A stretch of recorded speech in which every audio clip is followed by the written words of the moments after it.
When did the first UFOs appear in our skies? Is humanity the creation of an alien race? And where is the scientific evidence that aliens interfere in our lives? This documentary investigation into the role of extraterrestrials in human history raises important questions that remain relevant even in the 21st century. UFOs, or unidentified flying objects, continue to be the main mystery for humanity. What are the strange objects hovering over Earth in various parts of the planet? Who is piloting them? If they are aliens, why have they come here? What interest does our planet and its inhabitants represent for beings from the stars? Many ufologists believe that the answers to these questions should be sought in our own history. According to one hypothesis, aliens became seriously interested in us immediately after the first explosion of an atomic bomb. Did the extraterrestrials decide that we pose a threat to the rest of life in the universe? And that our primitive rockets could reach other habitable worlds? This hypothesis sounds plausible. The first report of a UFO was officially recorded shortly after the testing of atomic weapons in 1945. In 1947, private pilot Kenneth Arnold flew over Mount Rainier in the state of Washington. Upon landing, he stated that during his flight he was pursued by 9 silver discs that were moving at a speed of about 2,700 kilometers per hour. Their flight resembled the gliding of a plate across the surface of water. This image appealed to reporters, and one of them coined the famous phrase, "flying saucer." Thus, Kenneth Arnold's 9 flying saucers became the first UFOs. However, strange objects in our skies were observed long before that. Thomas Ballard, an employee of the UFO Study Center, notes that in 1896, residents of California saw something resembling a UFO. In November of that year, a strange flying craft appeared in the sky over Sacramento.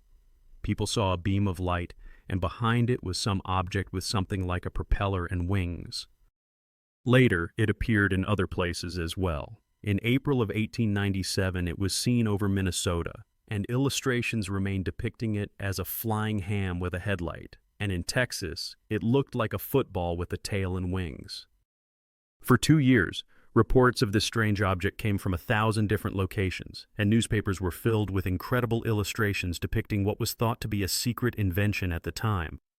Perhaps these ghostly ships were nothing other than our today's UFOs.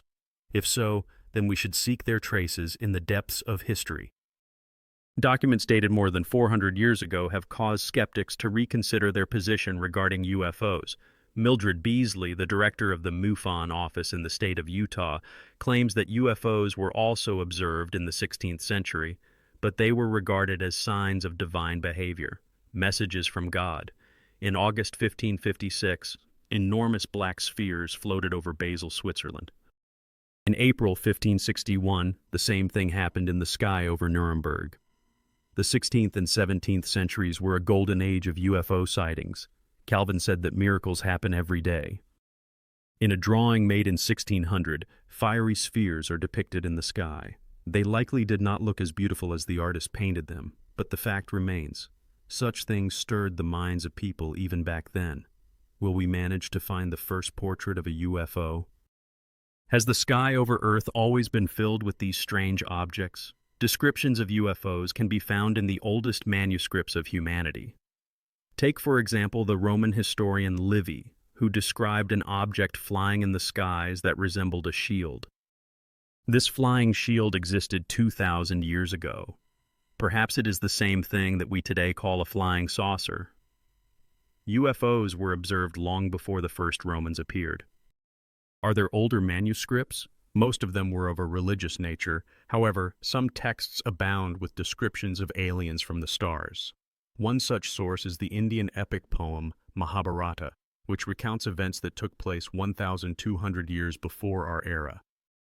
In it, one of the heroes ascends to the sky, receiving light brighter than the sun, and his voice sounds like thunderclaps. Whoever the author of these lines was, he was undoubtedly describing the launch of a spacecraft, and this happened 3,000 years ago. But this is merely an epic. Could it be that aliens left behind not only mythical drawings?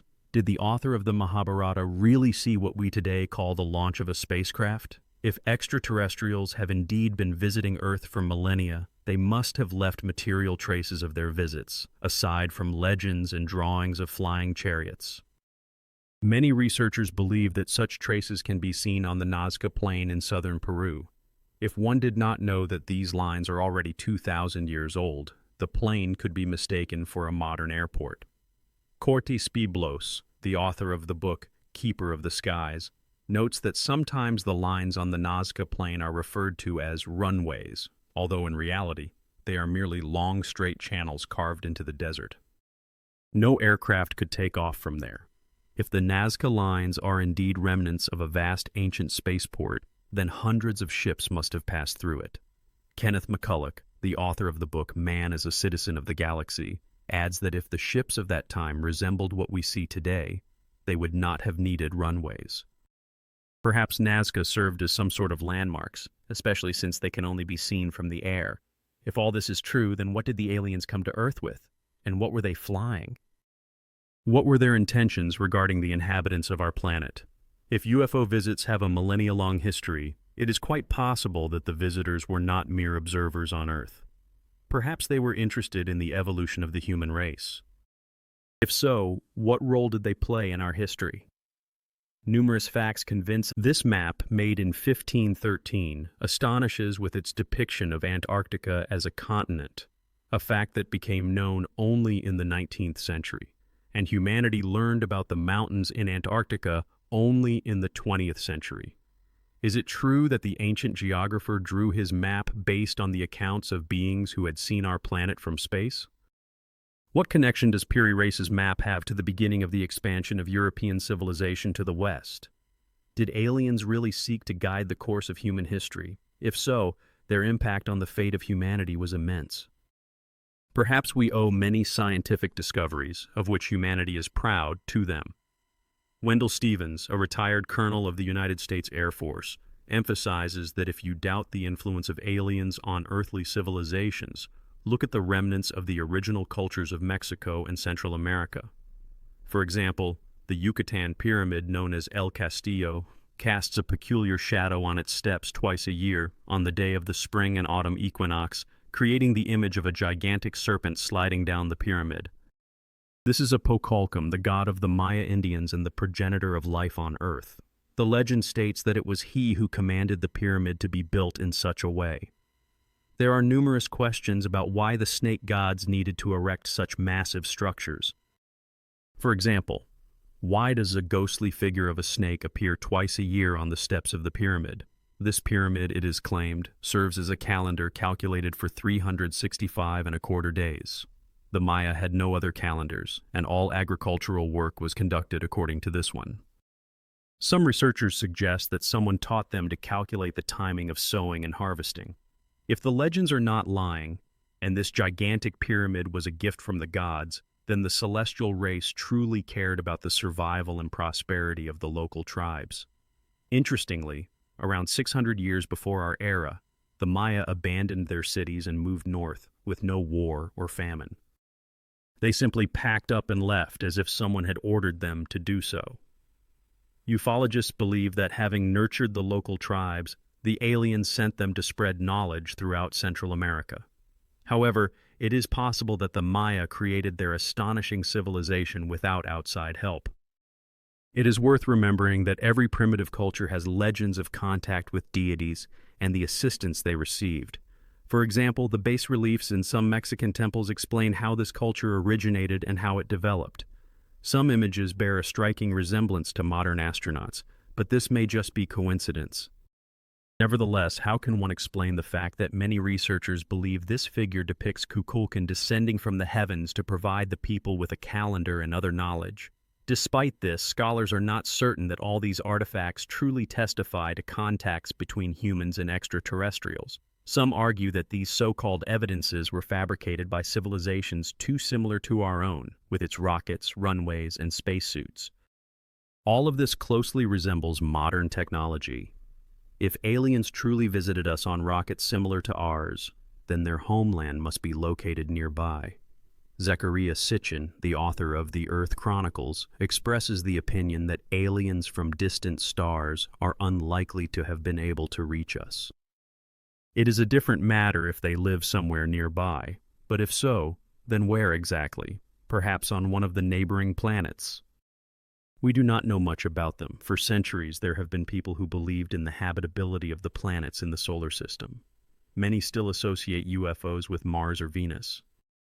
However, recent studies have shown that the conditions on these planets are unfavorable for the emergence of complex organic life. The idea of aliens from neighboring planets today seems absurd, but is this really the case? Zecharia Sitchin studied for many years the hypothesis of the origin of aliens from our planetary system. He believes that the key to most of the mysteries of UFOs lies in the history of the Sumerian civilization. The Sumerian state emerged 6,000 years ago on the territory of modern Iran and became the foundation for all the great civilizations of Earth, including the Babylonians, the Assyrians, and modern peoples. All key aspects of modern civilization were already present among the Sumerians: writing and mathematics, the wheel and pottery, bricks and multi-story buildings, government and law, astronomy, and much more. To reach such a level, other cultures required centuries, while the Sumerian civilization appeared overnight, as if it had fallen from the sky. Millennia before the telescope was invented, the Sumerians had a profound understanding of the structure of the solar system. But where did they acquire such knowledge? The Sumerians possessed astonishing knowledge in the field of astronomy. They knew all the planets known to us and described them well. According to school curricula, Copernicus discovered the rotation of the planets around the Sun in 1543. However, the Sumerians knew about this 5,500 years ago. In their texts, they referred to Uranus and Neptune as the blue-green twins. In modern science, these planets were little known, and only in 1986, after the launch of the Voyager spacecraft, was it possible to establish that they indeed are blue and green twins, as described in Sumerian texts. So what was this? Perhaps it was a lucky coincidence of a Sumerian author or information obtained from a being observing Uranus and Neptune. Could it be that we have finally found the first UFO? The Sumerian texts mention that all their knowledge was received from the Anunnaki, which translates as those who came down from the heavens to earth. But where did the Anunnaki come from? Perhaps this was known to the Sumerians. The chronicles of ancient Sumer describe a planet so distant from the other planets of the solar system that its annual cycle of orbit around the Sun is 3,500 years. This planet is called Nibiru, and it is from there, it is assumed, that the Anunnaki arrived. If this is so, it becomes clear why the inhabitants of the mysterious planet, referred to by modern astronomers as Planet X, visit us so rarely. Their spaceships are not powerful enough and can only reach Earth during the time of opposition. According to the researchers' opinion, on the planet Nibiru, the Anunnaki could have arrived in spaceships that are not much different from our weak rockets. If the mythological Sumerian planet exists in reality, then how often have we encountered its inhabitants? Based on his calculations, the history of humanity knows periods of stagnation and moments of breakthrough that alternate at equal intervals of time, approximately every 3,600 Earth years. He believes that this time frame most closely corresponds to the pattern of successes of Earth's civilization, successes that we owe to the aliens from the constellations. Thus, the stages of development of Earth's civilization may have been provoked by extraterrestrials, and you and I are merely guinea pigs in an intergalactic experiment. Why would aliens care about the prosperous development of our race? And could it be that there is some kind of intergalactic kinship that connects them with us? Even if one agrees that the cosmic wanderers who visited Earth for thousands of years were our neighbors in the solar system, the question inevitably arises: why did our guests try to influence the development of civilization among Earthlings, and what was their goal? Perhaps this ancient planetary race supported us in our struggle for survival. Maybe that was their main goal, to raise us just as we raise our children. Perhaps it was they who sowed our earth with their seeds, and perhaps you and I are merely their children. If that is the case, then we have found the very first UFO of humanity, the very craft that brought us from Mars to Earth. This version is almost entirely confirmed by sacred human tradition, namely the Bible. In the 6th chapter of Genesis, it is told how certain Nephilim took for themselves the daughters of humans, and they bore them offspring, mighty heroes such as cannot be found in our time.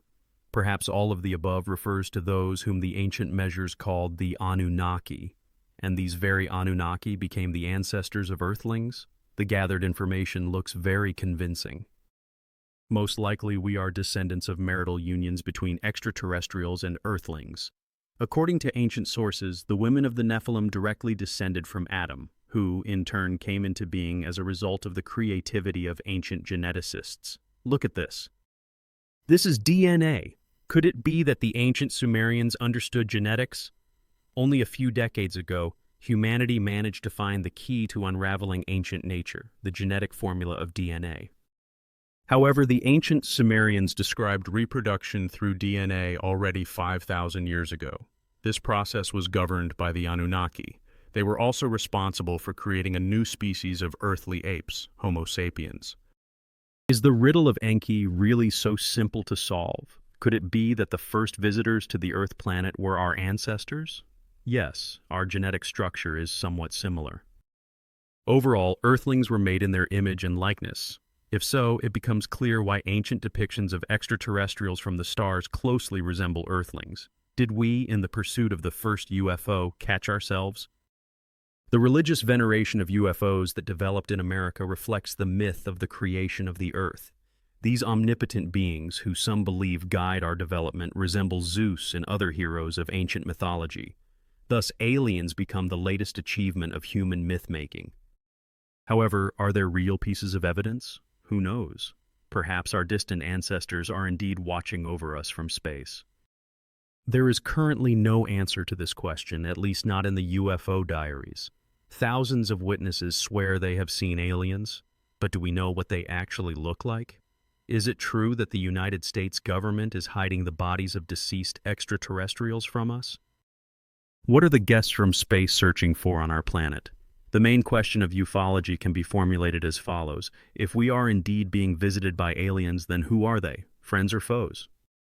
More and more people believe in the visitation of Earth by aliens, and this belief is based on concrete facts, ranging from observations of UFO flights to accounts of direct contact with extraterrestrial beings.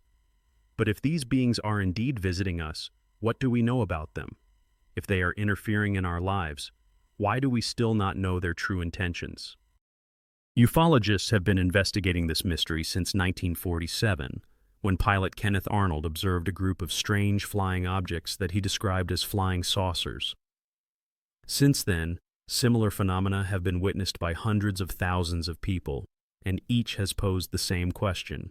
Who built these ships, and why did they come here?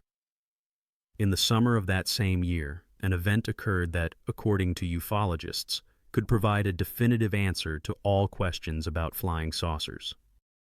In July 1947, an unidentified extraterrestrial spacecraft crashed in the state of New Mexico. According to eyewitnesses, it could not have been manufactured on Earth. The military has taken possession of the wreckage of the craft and the bodies of the aliens. If this is true, our government is hiding this event from the world public. But why? Why should the government conceal the fact that extraterrestrials have visited Earth? Perhaps, in reality, it is not hiding anything at all. Carl and Turner, the authors of the book Those Who Have Been Beyond, assert that if you doubt the involvement of our government in the UFO issue, it is enough to familiarize yourself with any book based on real documents. These documents, in and of themselves, incriminate the government.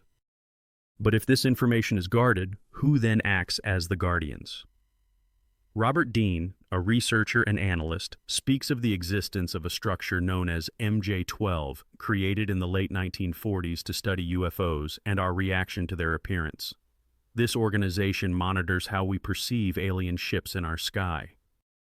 Such a structure exists today as well, albeit under a different name. It is an international intergovernmental organization whose goal is to control information about UFOs. Vicky Cooper-Ecker, the editor of the UFO magazine, believes that the government and NASA have many reasons to conceal information about UFOs. The main one is the report from the Brookings Institution, made in 1961. NASA commissioned this think tank in Washington to calculate what would happen if Earthlings discovered an extraterrestrial object or encountered the aliens themselves. Kevin Randle, the author of the book The History of UFO Crashes, refers to the report from the Brookings Institution which states that humanity's conquest of space could lead to an encounter with alien intelligence. According to the authors of the report, such an encounter would inevitably lead to chaos in our world. A highly developed civilization, when faced with less developed ones, automatically absorbs them, which could lead to the extinction of the institutions of religion and power. It is evident that rulers do not want to allow this and are making every effort to conceal information about extraterrestrials. Randall shares his experience when, "What did I find in the field? It was a weather balloon." He emphasizes that lies and cover-ups contradict the Constitution, and therefore he speaks openly, even violating the oath of secrecy regarding state secrets. He poses the question, is this true? Is the government hiding the true nature of aliens from us? Perhaps it simply does not want us to know that we are not alone in the universe. Randall believes that people need to gradually get used to the idea that we are not the only intelligent beings. He claims that this knowledge can change the life of every inhabitant of Earth, and therefore it is important for people to learn the truth that the government is hiding.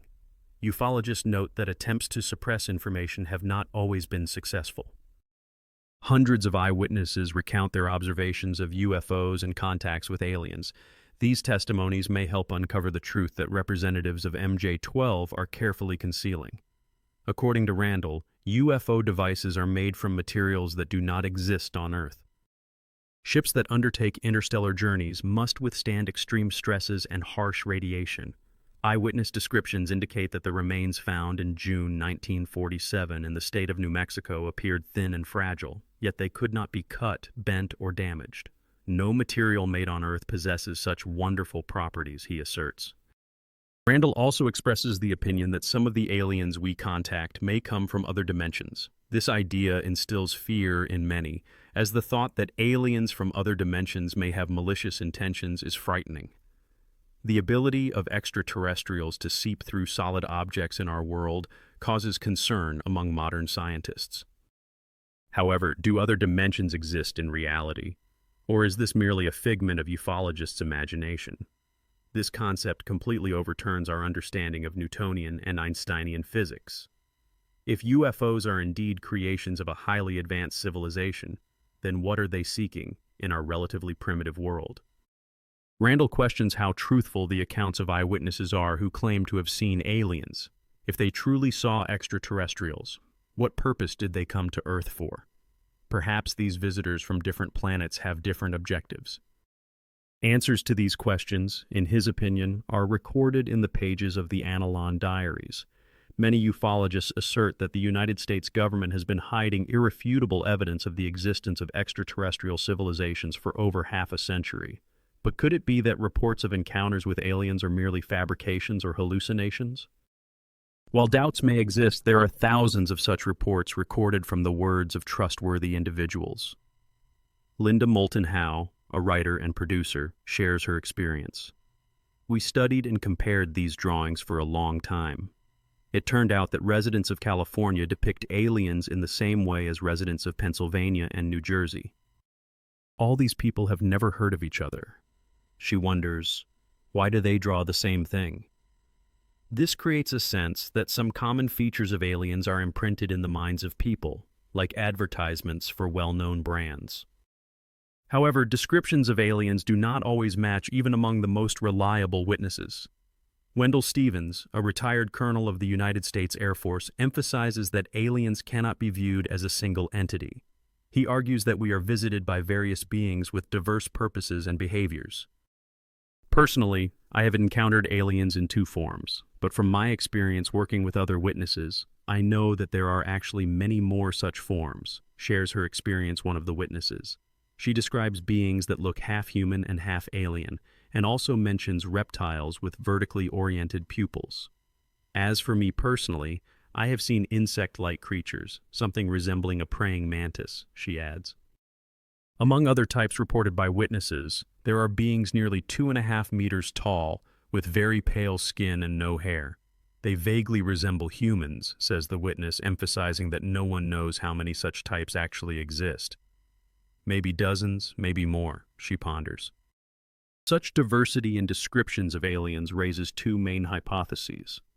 Either we are indeed visited by aliens from different worlds, or the witnesses are simply telling different stories. If all witnesses describe the same features, it would be more likely to be true, she concludes. Bud Hopkins, a researcher of the abduction phenomenon, notes that despite the discrepancies, 85% of the descriptions match on key parameters. He mentions that most witnesses describe small gray beings about 1 to 2 meters tall, sometimes a little shorter or taller. If most witnesses give a similar description of aliens, can we create a portrait of the races of aliens that most frequently visit Earth? Hopkins wonders. He describes them.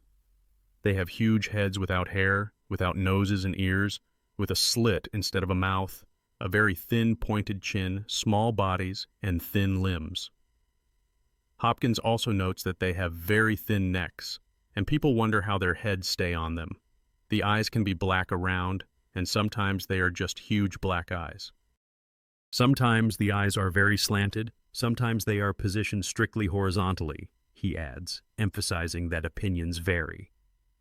Dr. David Jacobs, a researcher of the abduction phenomenon, confirms they have 2 legs, 2 arms, and 2 eyes. That is, the minimum necessary for an organism to survive. There is also physical evidence supporting these oral testimonies.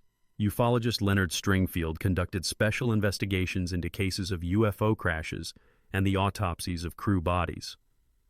Ufologists claim that videos sent to them from the federal government were sent to Stringfield with classified materials, he recounts.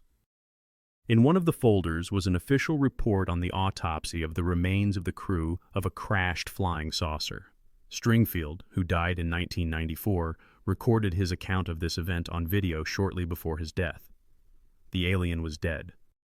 It had a very large head by our standards. It had no hair, no earlobes, and no nose, Stringfield recalls.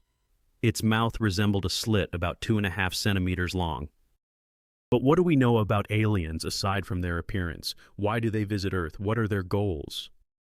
Maybe the authorities fear an attack from their side, wonders one of the researchers. Can ordinary people somehow influence the situation? What needs to be done to learn about the intentions of the extraterrestrials? The mystery of aliens from other worlds does not give peace to people around the globe. Ufologists assert that the United States government deliberately hides the truth about extraterrestrials. But maybe the latter themselves do not really want us to know everything about them, reflects one of the witnesses. According to eyewitness testimonies, the gray beings never speak about the purpose of their visits to our planet. Here is what one boy told me. During the conversation, they do not move their lips. One of them said that he hears all my thoughts. The existence of aliens may be connected to their telepathic abilities. Perhaps words are not needed to convey the purposes of their visits. This is especially relevant for those who claim to have been abducted by extraterrestrial beings. The abduction phenomenon remains one of the main mysteries. Many of these people sincerely believe in their correctness. They truly assert that they have been abducted, but the question arises why? If this is true, then numerous abductions of people occur annually in various corners of the world. On board their ships, aliens reportedly conduct medical examinations. Perhaps this explains the true nature of their intentions. There is an opinion that extraterrestrial researchers collect material for their studies without considering the mental state of their captives. This is reminiscent of the actions of earthly scientists who catch monkeys, insert rings into their ears, and then observe their behavior. Do aliens study us in the same way we study our closest relatives? Or is there something else behind this? Many ufologists believe that the goals of the aliens surpass our understanding and go beyond the bounds of scientific time. What interest could humanity hold for a highly advanced race? Perhaps humans interest them as a source of genetic materials. There are claims that sperm and egg cells are taken from people, but why do aliens need genetic materials? Some researchers, including myself, have concluded that humanity is a hybrid race.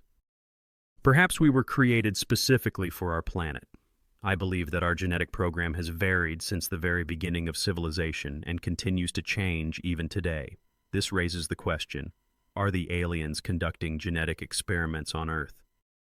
Does this mean that the human race was artificially created by extraterrestrials for some unknown purpose?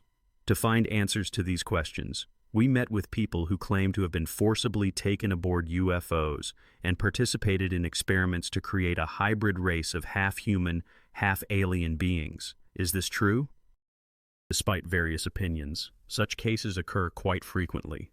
The creation of a hybrid race seems to be the main goal of all abductions, although we do not yet know why this is necessary.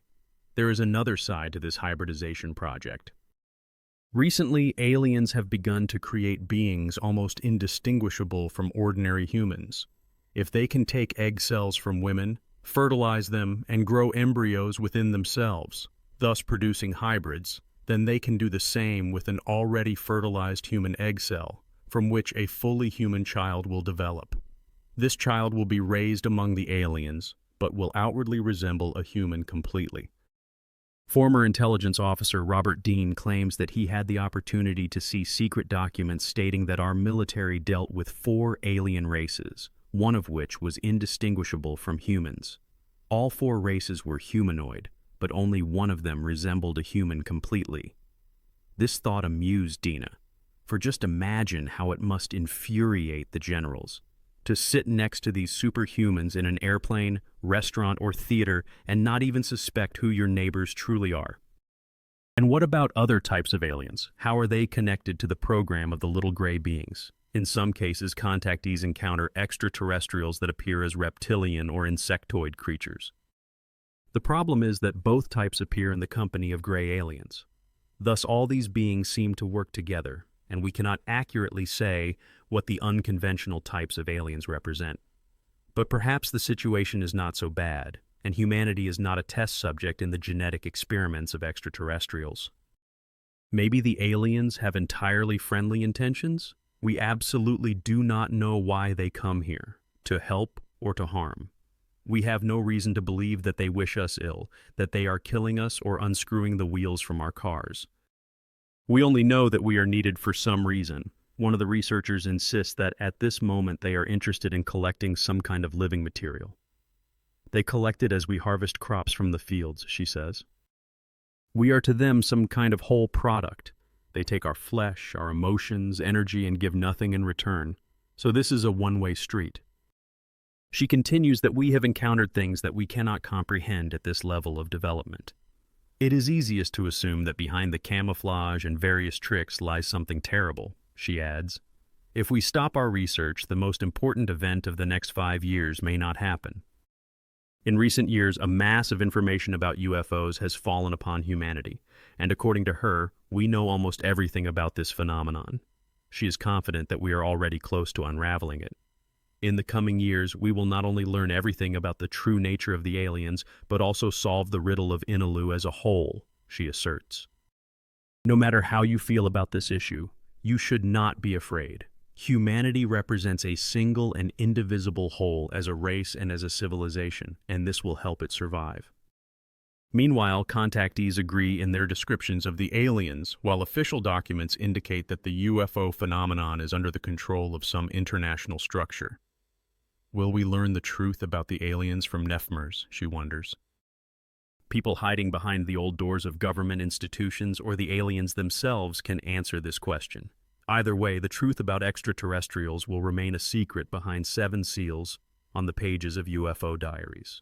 On the evening of the 2nd of July, 1947, the peaceful life of the small town of Roswell in the state of New Mexico came to an end. Witnesses claimed to have seen the crash of a flying saucer.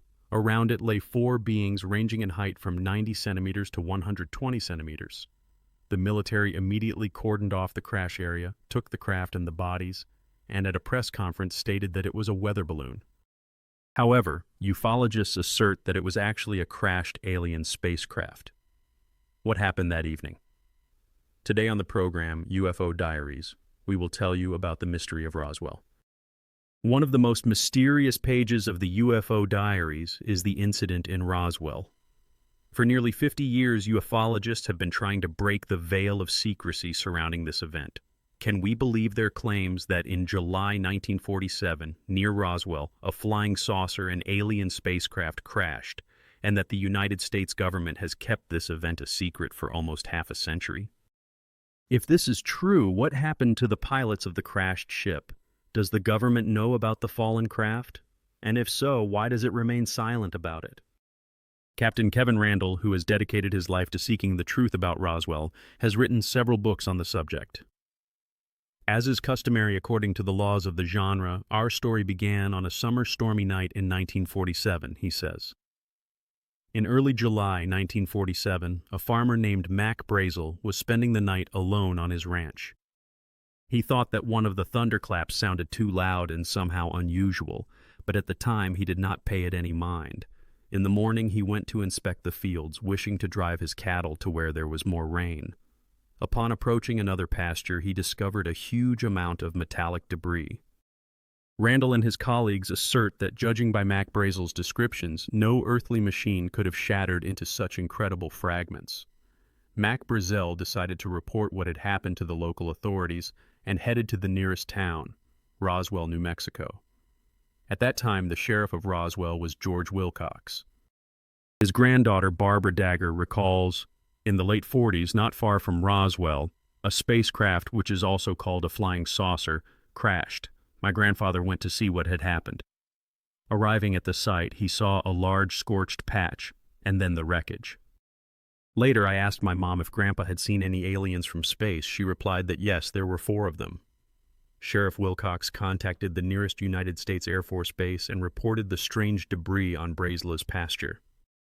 Within an hour, military personnel arrived at the scene, who did not quite believe Wilcox's account. The field strewn with debris looked plausible, but 4 aliens seemed more like a fantasy. The subsequent events can be characterized as either a military blunder or the largest deception in the history of the United States Air Force. Colonel Blenchart ordered Major Jesse Marcel of the Special Section of the 509th Bomber Squadron to inspect the crash site of the object. According to Marcel, he examined an area just over 1 kilometer in length and 270 meters in width, littered with metallic fragments. Based on his report, the commander of the 509th Squadron, Colonel Blenchart, ordered Lieutenant Walter Gott to prepare a press release describing the captured flying saucer. Walter Gott prepared the press release and sent it to local newspapers and radio, from where the information spread across the country. The press release stated, "Yesterday, the numerous rumors about flying saucers were finally confirmed. An officer of the Special Section of the 509th Bomber Squadron of the United States Air Force, stationed in Roswell, managed to capture a flying disc with the help of local residents."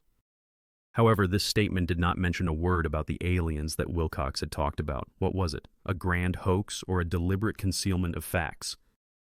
Barbara Dagger recalls that her grandmother still fears what happened 40 years ago. "They forbade us to talk about it. Grandma said that after the incident, military police came to them. These people said that if even a single word, even a hint leaked out of this house, they would kill not only them but the entire family. No one would survive. If the military openly admitted to capturing a flying saucer, then why did they need to silence the local sheriff and his family?" Bill Brazel, the son of the late Mac, also claims that his father swore to remain silent. Silent about what, he wonders. Perhaps he found not only strange debris on his field, but something else as well. The incident in Roswell is not just a mystery, but a whole series of strange enigmas intertwined with one another. If Colonel Blenchart acknowledged that he had nearly a whole flying saucer at his disposal, then they found not just scattered metal debris in the field of Mac Brazel. According to those who were in Roswell at the time, this backwater town in the southern United States became the focus of the entire planet's attention. But then something even more mysterious happened. A few hours later, the official version was changed. The commander of the 8th Army of the United States Air Force, General Roger Ramey, under whose command was the 509th Squadron, issued a new press release stating that an ordinary weather balloon had crashed in Roswell. According to the general, this device fell on Brazel's ranch, and Major Marcel, not understanding the situation, hastily declared it a flying saucer. Could this photograph be an ordinary forgery? To the right, the voice of Brigadier General Thomas Dubose, now retired, can be heard sharing his opinion on the official version of the United States Air Force regarding the weather balloon crash. He claims that everyone knew this version was just a cover-up. I have no idea who made it up. But this is the story we fed to the press. he says with evident dissatisfaction. The general continues that representatives of the United States military insisted on the weather balloon debris, although all senior officers knew it was a lie. He suggests that even if Mac Brazel did indeed find a weather balloon, it contradicts the testimonies of other witnesses and the nature of the debris. Recently, the son of Major Marcel made a stunning statement about what he saw in his childhood. Major Marcel brought home a couple of pieces of debris to show his wife and son, and then he took them back to the Roswell military base, says Jazz Marcel Jr. He describes how these strange things were unlike anything I had ever seen, primarily because they had some kind of markings on them. There was something resembling ribs, and they were covered with some kind of writing. Jazz recalls thinking at the time that these were hieroglyphs, but later realized they were more geometric shapes and symbols. Although the weather balloon version seemed to put a period on the incident in Roswell, new revelations soon emerged. The Roswell incident continues to spark debate for 40 years. One of the reasons for this is the account of Greedy Barnett, an engineer who lived in Roswell at the time. He told his friend Vern Malty about what happened on that July day. Barnett told me that while returning from a walk in the fields, he stumbled upon a flying saucer with an open hatch, and next to it lay 4 strange creatures, recalls Vern Malta. Gritty Barnett claims that he saw a crashed flying saucer and its 4 pilots lying on the grass. Could it be that this was the craft the military later mentioned in their press release? Ponders the narrator. However, if Barnett's flying saucer was hardly damaged, then where did the numerous debris mentioned by Mac Brazel come from? There is another mystery in this story. Barnett stated that all the aliens were dead, but Sheriff George Wilcox was not so sure. My grandfather said they had large heads, and they were dressed in something like spacesuits made of very thin silk, he shares. I asked him if they were dead or alive. He said it seems one of them was alive. Perhaps in Roswell, not 1 but 2 UFOs crashed, and each ship had 4 pilots. Many ufologists believe that this is exactly how it happened. Witnesses claim that the debris found in the field was very small, indicating a complete destruction of the aircraft. The testimonies of other participants in this story suggest that the solution to all the mysteries and discrepancies was located just a few kilometers from Brazel's ranch, much closer to Roswell. The object in question was created in 1925 and made from some super strong material so that it could have been destroyed by some extraterrestrial force. Speaking of the debris found on Mike Brazel's ranch, it should be noted that it consisted of a material clearly unknown to humans. No one could even approximately determine what this material was, emphasizes the narrator. What resembled foil was impossible to cut, and what looked like wood did not burn and was impervious to insects. This indicates a material that could not have existed in 1947. But is it possible that the fragments ended up on Brazel's ranch naturally? Could they simply be meteorites? Dr. Richard Moon, an expert on ecological issues, explains. Meteorites enter the Earth's atmosphere at very high speeds. As a result of friction, they change course, begin to burn, and decrease in size. But what is most important? If extraterrestrial objects truly reach the surface of the planet, they leave behind giant craters, similar to the crater in Arizona. However, the object that fell in New Mexico left no crater at all. At the scene of the incident, there was only a small dent, which resembled the aftermath of an emergency landing more than a thoughtless dive from orbit. Some believe that something unusual had been found at the Brazel Ranch. In the late 1940s, the former Soviet Union closely monitored the tests of American nuclear weapons, conducted just hundreds of kilometers from Roswell. It is logical to assume that this was where a spy plane could have headed.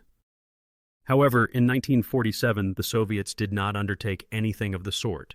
Based on the Freedom of Information Act, all instances of Soviet aircraft entering American airspace that year were checked. It turned out that no Soviet aircraft even came close to the shores of the United States. However, recent studies by Folge showed that the incident in Roswell did not leave the Soviet authorities indifferent. George Knapp, a journalist, upon returning from Russia, discovered that the Russians were following everything related to Roswell with great interest. Moreover, they came to astonishing conclusions. Knapp met a scientist who had previously worked with Sergei Korolev, the father of Soviet rocketry. Korolev told him about his meeting with Joseph Stalin, who in the late 1940s exhibited a mad interest in UFOs and wanted to know everything about Roswell. This city became a target for Russian intelligence, as American military technologies were tested there. Stalin was interested in the incident in Roswell, and he ordered all facts about this story to be gathered. Russian scientists concluded that something indeed crashed in Roswell, and it was clearly not a weather balloon. They could not say for certain where this craft came from, but they were sure that it was neither their satellite nor an American one. In their opinion, it was an object of extraterrestrial origin. Nevertheless, the main figure in this story remained Mac Brazel, the man from whom it all began. He found himself a prisoner of his own ranch, and the military seriously feared that he might accidentally disclose information.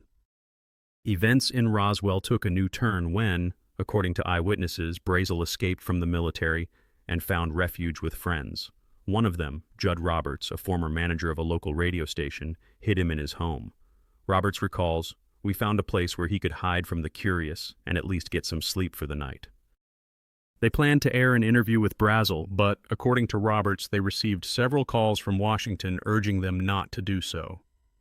"We were warned that if we did not want to lose our license, it would be better for us to forget about this interview. Otherwise, it would not take even a day before we would say goodbye to the radio business forever."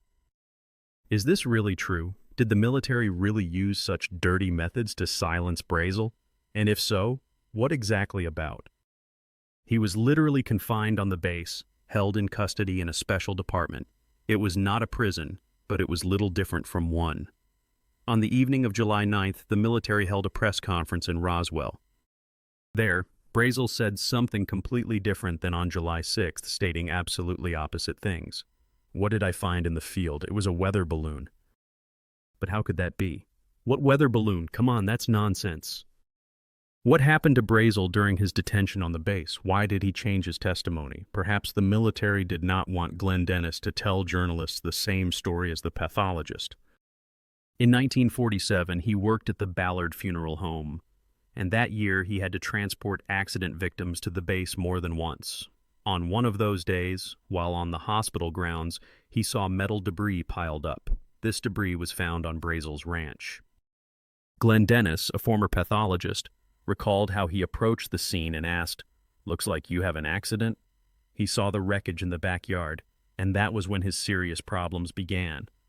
"Sorry, sir, this is private property," they replied to him.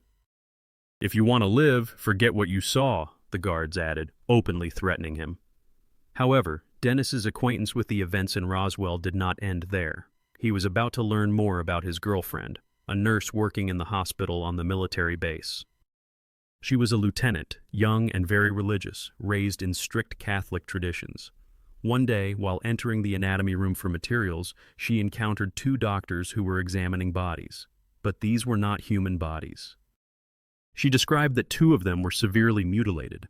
After that, she felt uncomfortable and decided to return to the base. "I never saw her again," Dennis recalled. The next day, he called the hospital to inquire about her condition, but he was told that she had been urgently transferred and no one knew where. Since then, she had not been on the base. What happened to the nurse who accidentally peeked into the anatomy room on that fateful day? Did she have to dissect the bodies that Sheriff Wilcox spoke of? And if so, what connection did these bodies have to the debris found by Mac Brazel? Unfortunately, the answers to these questions only complicated the mystery of Roswell. If there were indeed two flying saucers or two halves of the same one, then the question arises, where did all this massive evidence go? And what happened to the alien spacecraft pilots discovered at the crash site? Sappo Henderson, a base worker, claims to know the answer to this question.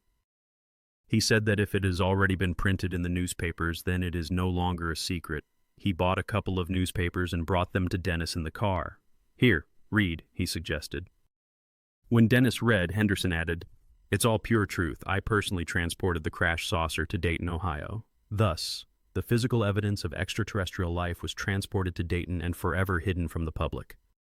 But how can we prove that all this really happened? Perhaps the evidence is hidden where ordinary people will never be able to find it.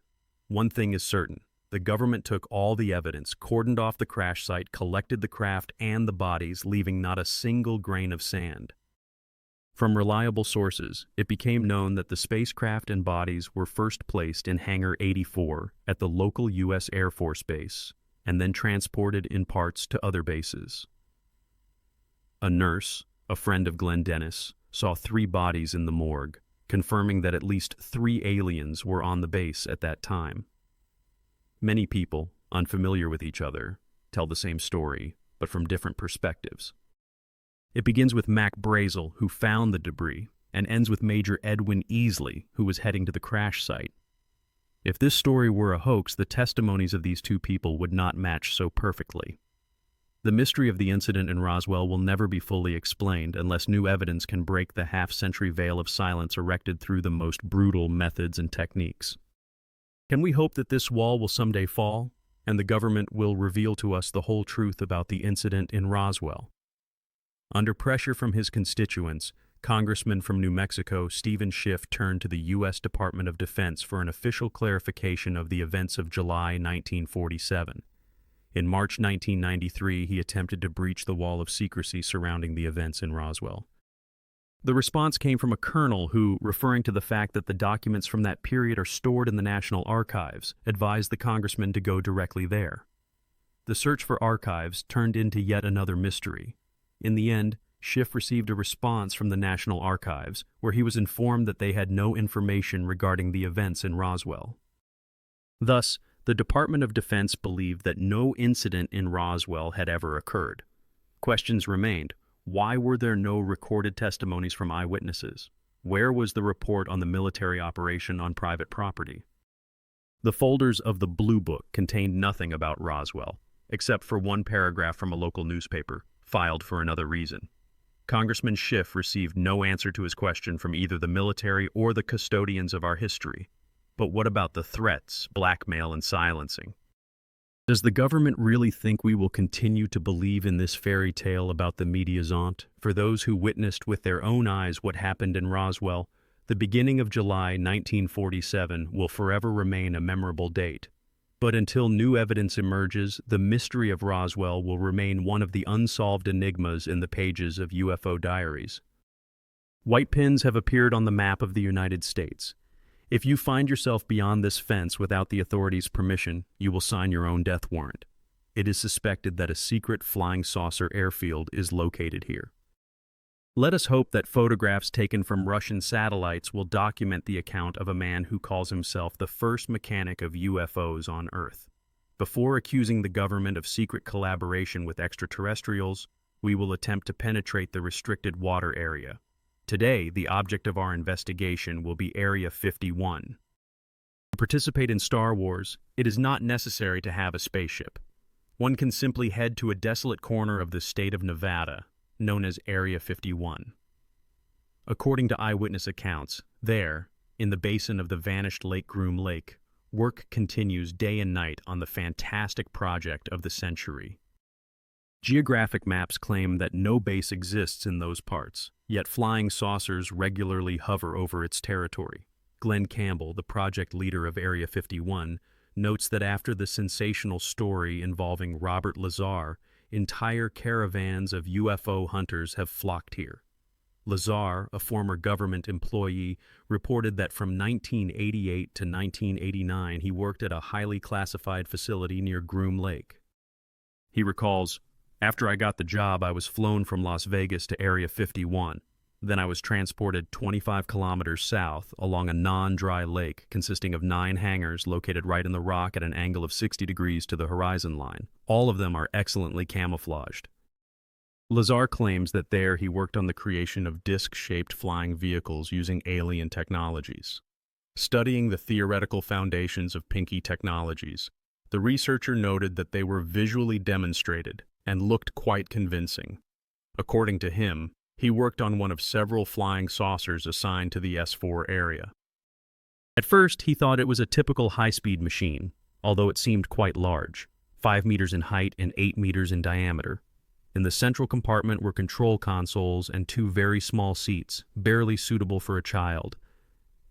This drawing was made based on the words of Bob Lazar. If this is not fantasy, then it represents compelling evidence of visits to Earth by an intelligence different from human. But how did the United States government manage to acquire several flying saucers and keep this secret under wraps for almost half a century? If rumors are spreading anyway, why not make an official statement and ease the strict secrecy? In September 1993, 1,600 hectares of desert land in the state of Nevada, part of the military complex Millie's Range, were placed under the control of the United States Air Force. For the last few years, Glenn Campbell has been trying to debunk the myth of Area 51. This area is just a patch of land in the complex of secret facilities of the Nellis Range military base, scattered across the desert. Until the early 1980s, one could drive up to the foothills of the Ikram Lake Valley and admire the military architecture, albeit from a distance. The mountains were cordoned off only in the mid-1980s to curb the curiosity of Soviet spies. At that time, the base disappeared from geographical maps, becoming a small secret of the American government. What military secret is surrounded by such strict security measures? Does anyone know what is inside? Retired Colonel Wendell Stevens, who served many years in the United States Air Force, stated that reconnaissance aircraft of the U-2 type, Blackbird, and stealth fighter flew out of Area 51, the existence of which many were even unaware. He wonders why the authorities apply lethal weapons against ordinary enthusiasts who enjoy watching airplanes. Aircraft that stray into the zone encounter surface-to-air missiles. Stevens recalls how an armed-to-the-teeth helicopter chased after them. A fighter jet flew out to meet him, or it was simply shot down. He questions whether this seems like a countermeasure that has gone too far. What will happen if someone dares to cross the boundary of this zone? One thing is clear, with Area 51 there are no jokes, and a weekend spent in the picturesque spot of Groom Lake could cost you your life. You would become someone who knows too much. When asked what is happening here, the guard replies, "Sorry, the road is closed. You cannot go here." One must not ask unnecessary questions, as they are ready to do anything to keep people away from these places.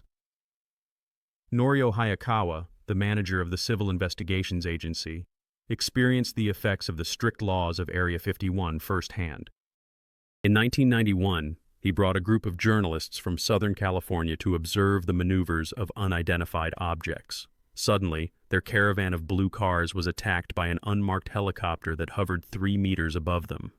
Hayakawa wonders if he knew the consequences of civilians intruding on military property. He claims that they did not violate the boundaries of the military zone while being on public territory. If the military is willing to use machine guns 15 kilometers away from the secret part, why do they not use the simplest method of aerial surveillance? Retired Colonel Wendell Stevens disagrees with this viewpoint. He asserts that flights over the Nellis Range complex are strictly limited. Even during combat exercises, pilots are prohibited from flying over this zone. Just brushing a wing against the invisible boundary means goodbye to an aviation career. The lost navigator is ordered to return and given the route for the shortest exit from the zone. The most desperate violators of Groom Lake's airspace are expelled with the help of interceptors. Civilian pilots who find themselves in this restricted area automatically lose their rights, and some are simply shot down. George Schnapp, a journalist, notes that for 40 years, secret tests and insane military projects have been conducted here. Nature has provided this place with a separate testing ground, a desert surrounded by mountains. Aircraft that get lost here face surface-to-air missiles. In the soil, detectors have been installed that respond to the presence of a person, while surveillance cameras placed everywhere complete the picture of heightened vigilance of the local hosts. These security measures become necessary when it comes to strategically significant sites where high-precision weapons and lasers intended for space emitters are tested. Or perhaps it concerns something fundamentally different. Researchers have spent a multitude of efforts and resources to uncover the significance of Area 51. Confidence that some new technology is being developed there is growing. Devices resembling what we call flying saucers are observed above the peaks of Groom Lake. More and more experts in ufology are linking secret projects with the study of extraterrestrial technologies. Sensation remains sensation, however. Eyewitnesses have no doubt about the cosmic origin of the flying vehicles that rush over the mountain valley. To confirm their stories, they bring back from Area 51 photographs, films, and videotapes captured in the pages of UFO diaries. Hundreds of UFO hunters regularly head into the desert and wander through the mountains around Area 91, armed with cameras in hopes of capturing a strange flying object. One of the expedition participants managed to film a fragment showing a disc appearing over Groom Lake. This device resembled none of the known flying vehicles. It hovered silently, zigzagging, sharply changing altitude and course, turning in any direction by 75 degrees. Perhaps it was a device that had come to us from other worlds.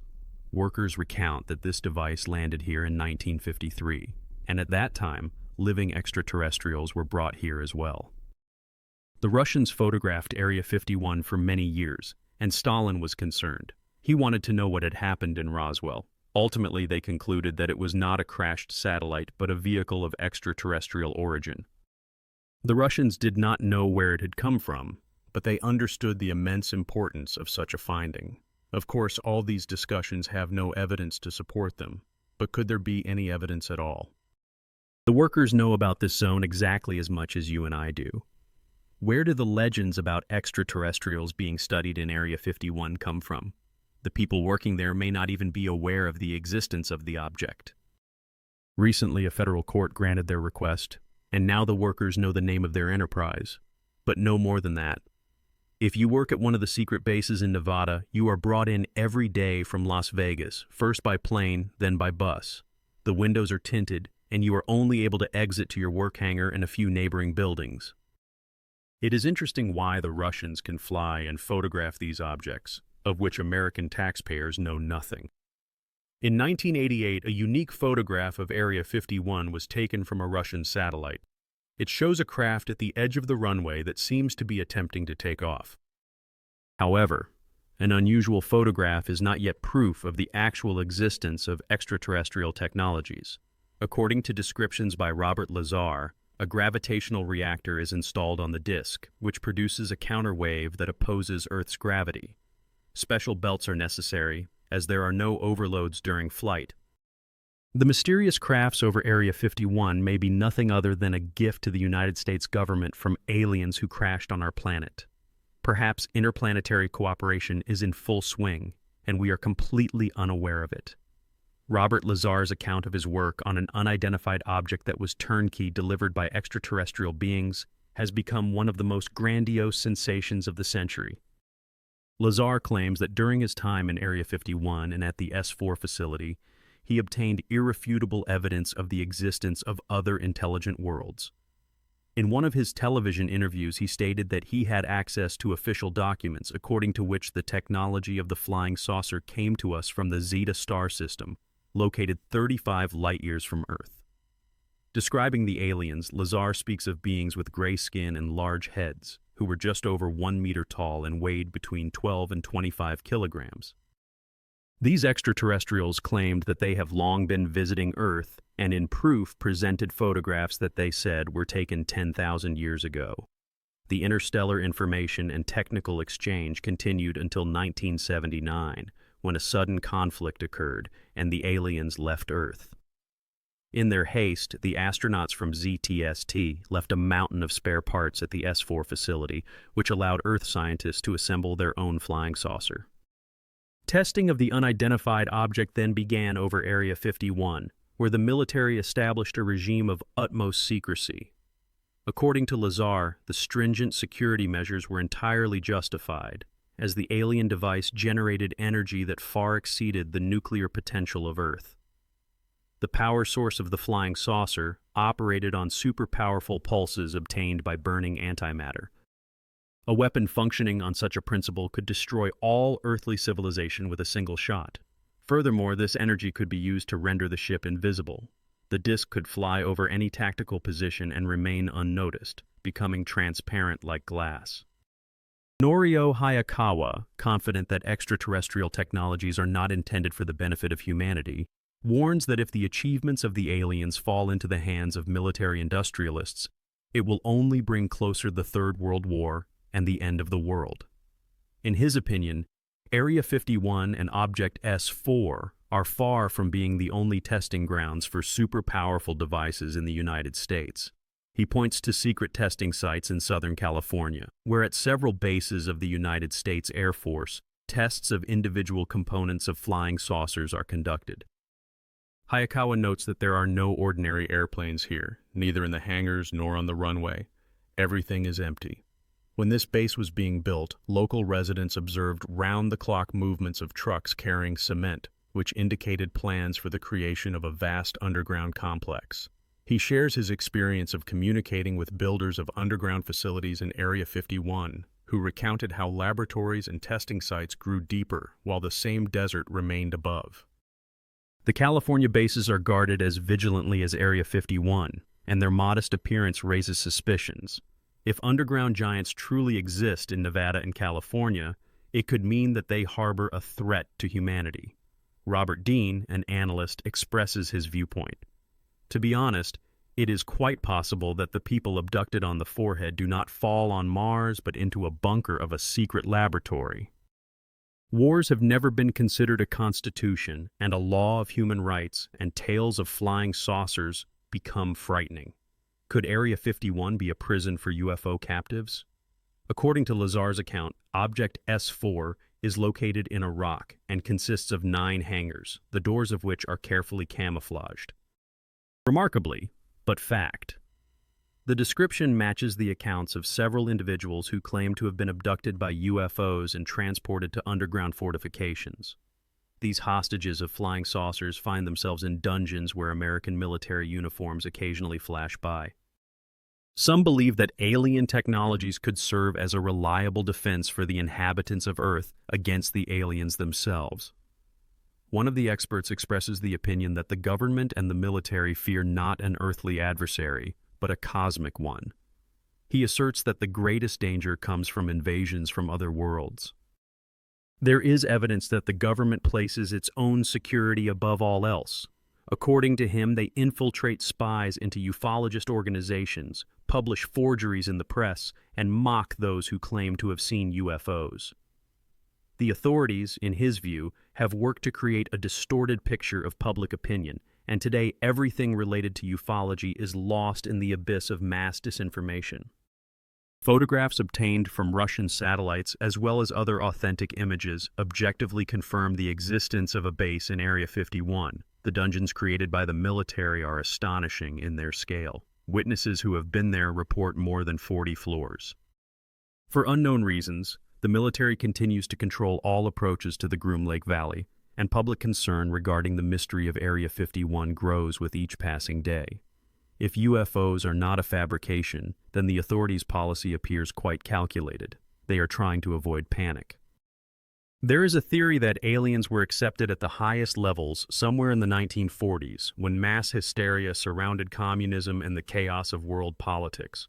Reports of UFOs would hardly have cooled the atmosphere of those years. All conjectures regarding Area 51 remain mere assumptions, lacking real evidence that we possess alien technologies. How can one be convinced of the existence of intelligent life in other worlds when all paths leading to this are blocked by the military? But if evidence does exist, the question arises, will the world change for the better when we present it on the pages of UFO diaries?